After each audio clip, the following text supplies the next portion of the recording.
Hi, and welcome to the Stress Less Summit. I'm your host, Eleni Vardaki, and I'm organizing the summit because it upsets me when I see girls and young women stressing out so much when there is a better way. And so I've pulled together experts from all over the world who care about this issue to share their specialist advice and insights with you. Today, I'm talking with Tanya Dotson-Winckler, who's here to talk to you about what you can do to end your procrastination forever. She helps business professionals solve their time management nightmares and challenges so that they can stop worrying all the time, stop working late into the evenings, stop being unfulfilled and exhausted, burnt out and frustrated, and missing out on the greatest moments of their families' lives. And you can find her live in her Facebook group, The Secret of Time Management University. Tanya, thank you so much for taking the time to do this interview. It's my pleasure, and thank you for having me, Eleni. Thank you so much. So Tanya, before we get into the meat of this, would you like to talk to us a bit about your story and how you got into doing what it is that you do? Okay, well, thank you so much again for having me, Eleni. It's a really interesting thing that happened as far as time management is concerned. I have been coaching professionals and executives for over 20 years. And in the past, I'd say about 10 years, they started to ask me, did I do time management? And I started to see that there was a real need and a real niche for this offering that I do, because most people, they read the same books that I read, that you've probably read. Everybody's read, the 4-Hour Work Week, and, getting different tips and things, tips and sources from the internet, all of these different apps that you can use. But what it wasn't dealing with were the underlying root causes of your time management issues, challenges, nightmare. It just wasn't getting to the root of it. And they were all feeling as frustrated as I myself was feeling, as far as being able to really change, like really transform your relationship to time. So I went back to the drawing board and took all of my tools, my coaching tools, and I reworked it into a time management program that I ran on myself first. I always do all of my offerings on myself first. And I was amazed at how much time I was able to save. It was like all of a sudden I went from being at the effect of time to being at the cause of time. So I could, actually say, I'll have this done by Friday at 4 p.m. and it would be done by Friday at 4 p.m. So I made it into like a coaching program that I started running with people. And I did a couple of programs in London where we were, face to face, 4 to 8 people in a room. And then I started doing it online as an online offer. First called a 180-degree time management VIP day, where the person actually gets to sit at their desk wherever they work and have me, quote unquote, come into their office, wherever that is. And one of my clients said that what was so really helpful about that was she couldn't run away from her own desk, right? She was like having to deal with and adjust things in her own, like in real time. So it wasn't like, she went away, took this course, came back and said, okay, now what do I do? It was like real time at her real desk where she really works. And, so we were on Skype for the day. And she said that made it a lot more realistic for her, because it was being done as she's looking around her desk and looking at, oh, that's why I'm so disorganized. Oh, that's why I'm so distracted over here. Oh, I've got sticky notes everywhere that never get dealt with, So it was a real, I get to be here, from my home, but be absolutely hands-on with my clients in their work environment. So that's how this started. And I've been doing it now for 6 years, 4 of the 6 years online. I'm looking at creating a webinar now, because, there's only one of me. And, so I can only work with, I'm good, but, I can only work with one person at a time. And there's such a need for this, and there's such a demand, and there's such a request that now I'm sitting here, right before I got on here, I was doing my notes and I was creating the webinar and I was creating the outline to go on the web. So it's a really exciting time that you caught me at. I love that. I get it. I get it. And what I find interesting as well is that you talk about, making changes in real time. And also, so far you haven't talked about strategy or tips or apps. Like you're interested in getting right to the root cause and right kind of deep down into what the actual issues are. And you have this wonderful phrase, the hangover habits. Would you like to talk a bit about that? Sure. Hangover. So that's one of the things that I deal with, right? So, you can get the tips of the trade on any, you can just Google, top 5, 10 management, time management tips. And, you'll get a list, that tells you how to schedule your day, when to schedule your day, what's the best app to use to schedule your day. But if you haven't dealt with the issues that you have been dragging along with you since school, and you don't realize that these are issues that you're dragging along with you since school, which is why I call them hangover habits, then those are the habits that are actually going to get in the way of you using the app. It's going to get in the way of you scheduling your day. It's going to get in the way of how you approach each and every item on your schedule. Because, you would have gotten all of this structure and all of this context, but no content. Yeah. So hangover habits are a bit like that. Like, what were some of the things that we used to skate by? I was the optimal crammer. I could cram for an exam. It felt like I could cram for an exam the night before the exam, right?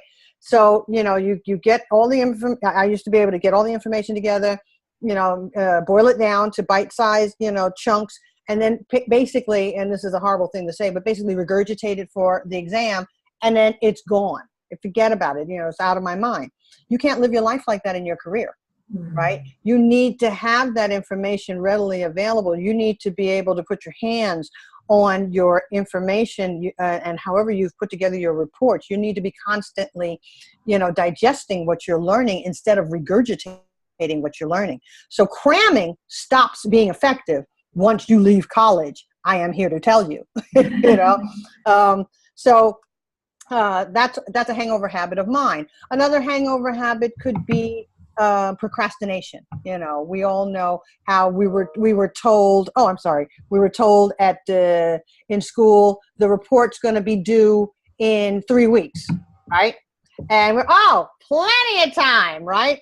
So, when you were in school, that was plenty of time because you didn't have to deal with anything else.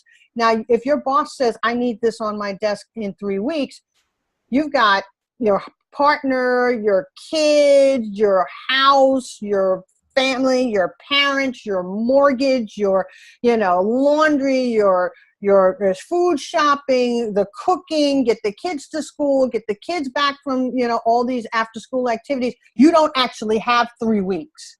Okay. So if you're procrastinating and then you get to the day before and you look at your schedule and go, oh my God, the report for my boss is due tomorrow. What you're going to do is cram, right? And you'll possibly hand in this piece of work, but it will not be your best piece of work.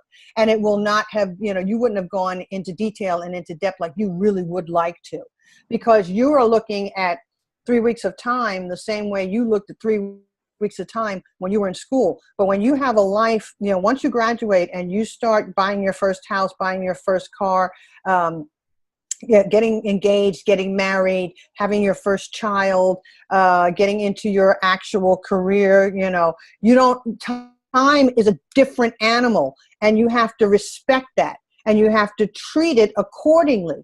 So what I do with people that have a tendency to procrastinate, because there are no procrastinators, it's an action word, to procrastinate. When I find people procrastinating, I help them to get to the root of why they started procrastinating, when did they start procrastinating, and how they can actually flip that 180 degrees so that they're no longer at the effect of the procrastinating behavior. They can actually identify it and go, oh, I'm doing that again. Okay, I'm doing the procrastinating behavior again. Okay, let me look at my schedule. Oh yeah, this thing is due in 3 weeks, but actually I've got about 6 hours in the next 3 weeks to get it done. I better schedule those 6 hours in whatever part of my day, week that it works, so that it all adds up to 6 hours, and then I can get it done. The other thing we have a tendency to do is to say, oh, that'll take 5 minutes. I don't know if you know that about you. Oh, that's only going to take 5 minutes. So you say to yourself, oh, that's only going to take a half an hour for me to do. And then you get started and it's like, this is going to take way more than a half an hour. So the other thing that I teach people to do once we do the initial assessment, which is where they get to the root cause of their time management, issues. Once we've done that and set up the baseline for it, I start helping people to look at their actual schedule and to look at what time they actually have and to look at how much time they scheduled for that is not 20 minutes. That's not going to work, right? So that's a little bit about hangover habits. Yeah. And this is also for people that want to take their careers to the next level. If you have business professionals and they find themselves, that they've flatlined, they've stagnated at a certain level because they're not doing the amount of work that would be needed to get the promotions, to get the bonuses, because they're just feeling, I don't have the time, so I help them to get that all distinguished so that they can put the time into their actual schedules that is going to allow them to compete on the same level as their colleagues. Yeah. I love that, and I love how you make the connection to, with your term, the hangover habits, to the school days and university and college days, because what you hear, it's quite common in schools, and to hear people kind of bragging about cramming and right. Feeling like success is a number, oh, I got, if it's a GCSE kind of right. approach you have in England, A star or A, or I got a 7 in the IB diploma, or I got whatever, AP. And it's like, well, actually, short term, there's, we've got the short term here, but what about long term? What about what you need to create a foundation for success and set yourself up for a, really extraordinary life where you go beyond the ordinary and have the skills right will take you there. And so that's lovely that you go into that here. I appreciate that. You're welcome. And so what I'd also like, I'm curious to find out about, the current generation. They've got this issue. Well, we've got this issue. I mean, we've got this issue now where we've got iPhones, iPads, iPods, whatever, and all these gadgets going. So it adds another layer of complication onto time management. Yes, it does. Talk a bit about that. Oh my goodness. Well, it's the younger generation, but us old fogies that are trying to hang on and be online and have an online presence and all of that, we deal with it as well. So, it's all about being able to carve out these niches of time where you are not being disturbed. So I have a couple of different things that I have, my clients do. One of them is, for example, cut this off. Okay. You have to just cut the sound off, right? So if you cut the sound off and you put it face down on your desk, you're not going to be disturbed. I think it's more the habit that we have of constantly checking it, So that's the one thing. It's like, if you're going to be working on an item for 45 minutes, set your phone for 45 minutes. It'll ping or jingle or chime or whatever, sound effect you've got on it. It'll do that in those 45 minutes. And then what you have to do is you have to train yourself not to look at it within those 45 minutes. And that's the challenge that I find for many young people, because you guys are on your phone all the time. It's like, that's how you, run your lives. But if you're trying to get things done in a timely manner, you have to take like a iPhone timeout. So you give yourself an iPhone timeout. You set it for 45 minutes so you don't go into panic. You don't start panicking. Oh, okay. Oh, all right. It's gonna ring in 45 minutes. I just need to keep my head down doing what I'm doing for 45 minutes. And then it rings. And then what you do is you set it again for another 45 minutes. Or you take a break take a 5-minute break, stand up, stretch, walk around, shake it off, or you go and make a phone call. So you take a very, very short break. You get 3 options. You either hit it again for 45 minutes because you're in the groove and you can really feel like, okay, I've got some flow going here. To interrupt me right now would be silly. Or you're like, oh, I need to shake it off. I just need to stand up. So then you give yourself 5 minutes and then you hit it again. Or you're like, I need to go away for a minute, make a phone call, and then, give yourself 10, 15 minutes, go make a cup of coffee, go to the bathroom, whatever. Or you figure out, I'm stalled out. I have stalled out on this item. I don't know what's going on right now, but either I don't have enough information that I need to be completing this item. And then you get to actually reschedule yourself by saying, okay, I'm going to now have to take an hour and go do some research, right? Do I have an hour to do research right now? No, I don't have an hour to do research right now. I can only do that tomorrow. So then what you do is you take this item and you put it down. Okay, you don't do any more work on that item. A lot of us have this school mentality of giving ourselves 3 hours. Okay, I'm going to do this for the next 3 hours.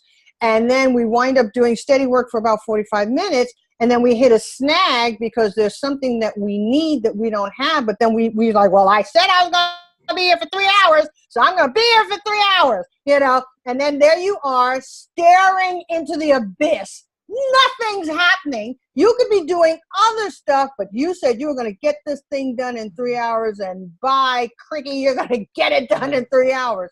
So, what I also teach is that it's not about completing the item, necessarily. It's about actually being able to complete the item fully. So if you find yourself and you've done that, and you've given yourself 3 hours and you've hit a snag, that's when you need to reschedule. That's when you say, oh, I need to use some time on Google. I need to do some research. All right, so then I stop doing what I'm doing right now, schedule research for another time, or schedule research right now, but know that I will not complete the item in the 3 hours that I've allotted myself, so that I need to reschedule another time that I can go on. But it really keeps people from doing that real time consuming activity, which a lot of my clients tell me about, which is staring at the screen for 3 hours, or the infamous not knowing where to get started, right? A lot of people that I work with are entrepreneurs, and they say that, they kind of they kind of leap out of bed, at 5 a.m. because they got to get a jump on everybody. But they have no kind of schedule whatsoever. So, they leap out of bed and they look at their phone, and the first message they get, that's what they react to. And that's how they run around all day. They chase their phone messages all day long. They chase their computer all day long. And they get to the end of the day and they're exhausted, and they're not clear about actually what they got done because they didn't schedule it. So I call that being, they're reactive rather than proactive with their time management. So if you're reacting all day, you're not in charge. You may be getting stuff done, but you are in no way, shape, or form in charge of the rhythm of your day.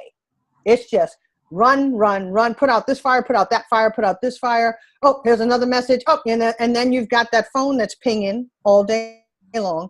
I have an example. I'm in a networking group called BNI. And one of the fellows in the group is a interior designer. And we have our meetings at 7 a.m. So you would think 7 a.m. to 8:15, you're good, right? You don't have to check your phone. You don't have to, be responding to people. He sits in that meeting and looks at that phone. I'm like, wow, dude, you can't even be with us for more than 5 minutes at a time, because I think he has it on vibrator and it's in his pocket and it vibrates. And say, oh, there's someone that's making an order. Oh, here's a distributor that hasn't delivered to a client, and the client's wondering where the item is. And then he's under the desk. I don't know if you have ever noticed someone doing that, right? At a meeting, under the desk, or in school, or at work, they're under the desk in a totally different activity with a totally different organization. And you do that enough times, your boss is going to be like, you're good at what you do, but you don't seem to be able to manage your time. That's a problem. right? Because you don't occur organized. You occur like you're distracted, you're easily distracted, or that, you're not, you haven't prepared properly. So, you don't want your boss to think that you're procrastinating, unprepared, and disorganized, do you? That's not the type of impression you want to give, sorry. But when you are reactive instead of proactive, that's the message that you're giving to everyone around you. Yeah. I get it. And that leads us into your first tip, because you've got 3 time management tips for how to overcome procrastination. So one is to have your own agenda, and be proactive rather than reactive. What is your second tip? The second tip is I was talking a little bit about it before, but it's that scheduling yourself enough time to completely finish these items. I've had so many clients that have been like, oh, that only takes 20 minutes. That only takes 5 minutes. And I was like, well, you know what? I'm going to give you an opportunity to prove that to yourself and to me that no, it doesn't. Because I asked them, okay, sit down and do that item and time yourself. And they're shocked. They're so shocked. Like, oh, I had no idea. I'm hardly even into the thing in a half an hour. I've barely scratched the surface. So I certainly can't complete that item in a half an hour. And then that allows them then to get what's the word I'm looking for? To get clear about how much time things actually take. And then their schedule completely changes, because it goes from this, half hour here, half hour there, to, oh, I need 90 minutes for that. I need 2 hours for that. And then sometimes it allows them to stop doing these, bulk things, like putting in 3 to 6 hours, because they'll look at their day and go, well, I don't have a solid 3 hours or a solid 4 hours to do this. So I'm going to have to do the outline in the morning, which will take an hour, and the body in the afternoon, which will take another hour. And then I can work on, my questionnaire later in the day. So that's tip number 2. And then tip number 3 is to stop filling your schedule to an impossible brim. I'm speaking to mothers, okay? I'm speaking to mothers, and I'm speaking to women. We have this superwoman idea about ourselves that we can do it all, and we can do it all in one day. And, it is one of the most frustrating things for my clients to realize that they can't. And then they become overwhelmed, because they say, oh, I'll get that done today. And that's not possible to get done today. So that would be the other thing, to actually take a realistic look at your schedule and start to figure out, first of all, things don't take 5 minutes. They don't take a half an hour. Find out how much time they do take. And then stop scheduling yourself 18 items either on your to-do list or in your schedule for one day, because you're never going to get it done. And then that's going to leave you frustrated and annoyed at the end of the day, wondering, where did the time go? It's not where the time went. It's what you said you were going to do in this amount of time. That is not possible. Where you'll be like, oh, I wish I had more time in the day. Where it's like, no, reality check. I love that you brought that in. You said reality check. You don't have enough time in the day. This is the time you've got, so you need to make realistic decisions. Yes, absolutely. And I think that gives also a sense of more calm, right? And less worry. Because if you've packed your day to the brim, day in and day out, and then your experience is failing day in and day out, your experience is, oh, I didn't get that done, I didn't get that done, so you've got more losses than you've got in the win column. So, what you want to do as well, just to feel better, is to start getting to the end of your day and going, yes, I put 3 items in my calendar. Those 3 items are complete. Instead of, I had 7 items in my calendar, I did 3 and 4 are incomplete. I failed. Right. Yeah. I must be really bad at time management. And it's like, it's interesting because there is no quote unquote time management, because you really can't manage time. You manage yourself.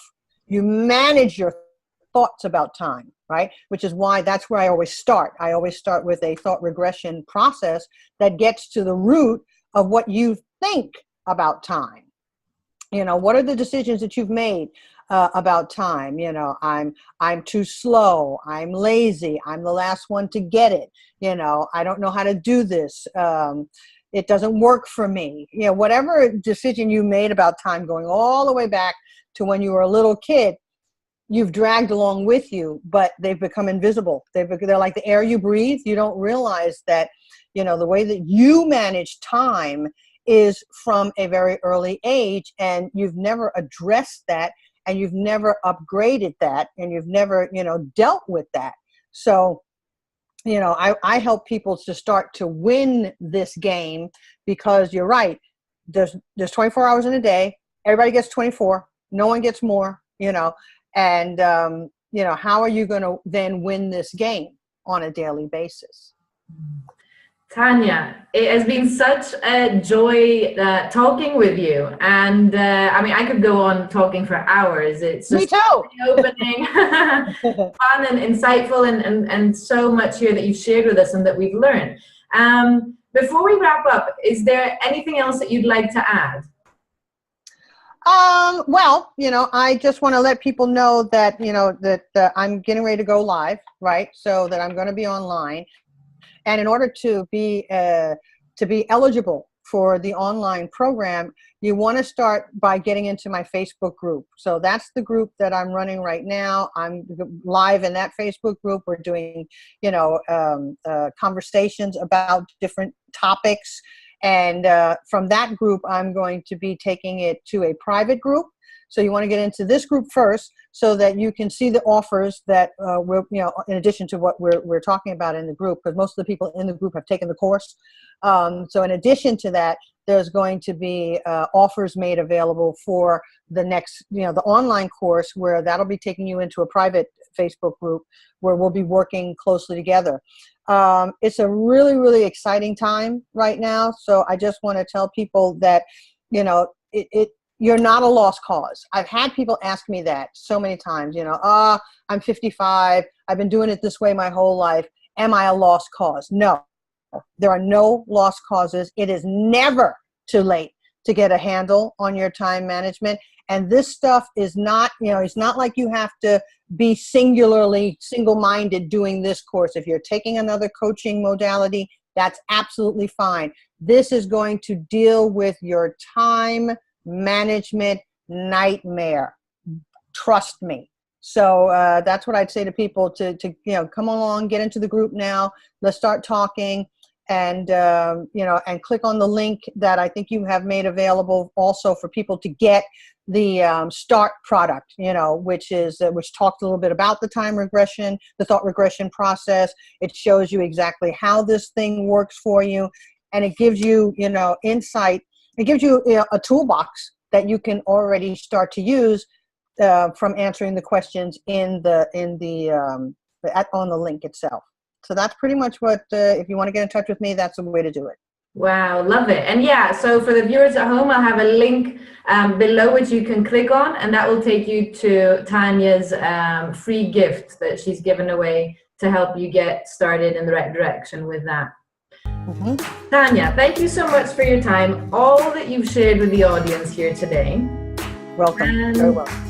And to all of you watching this at home, good on you for tuning in to learn how you can create a better life for yourself. And remember to keep an eye out for more stress-less emails to enjoy even more great advice just like this. Take care.